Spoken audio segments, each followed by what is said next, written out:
វាឆ្លាតដែរផឹងរត់ធ្វើដូចជាឯងសេដ្ឋីទាំងប្រុសទាំងស្រីនៅមិនអាសូរចិត្តធ្វើដូចជាឯងសេដ្ឋីទាំងប្រុសទាំងស្រីនៅមិនអាសូរចិត្តនិយាយការពិតមិនអាសូរចិត្តត្បិតជាមិនភាំង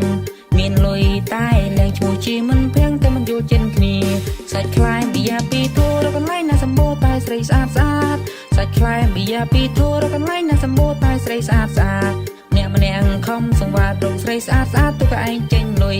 យ៉ាត់ធ្វើមុងស្អុយព្រោះឯងដាច់យ៉ៃអត់លុយឲ្យគេដែរនឹងថ្ងៃសៅរ៍ហើយនឹងថ្ងៃអាទិត្យនឹងចពាក់ពោរត់អបយ៉ាពីកេះមីងសំមីងសាន់នឹងចពាក់ទឹកខ្មេះគ្រាន់តែគិតតែមិនដឹងសល់ណាទៀតអូភ្លេចមីងជួយនឹងចពាក់ត្រីងៀតភ្លេចមកមួយទៀតជួបគាត់មកសប្ងៃជប់បន្លែស្រស់ពេញប៉ុករត់ស្បៃចពាក់គេលោកខ្សែដើម្បីតែពួកម៉ាង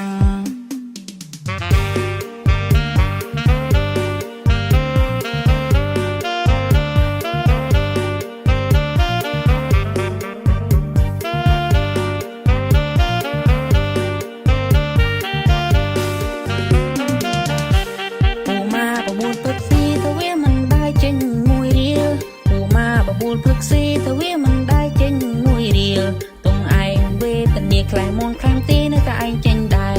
ដូចបើងប្រាំងខែតែវាឆ្លាតដែរផឹងរត់ធ្វើដូចជាឯងសេដ្ឋីទាំងប្រុសទាំងស្រីនៅមិនអាសូរចិត្ត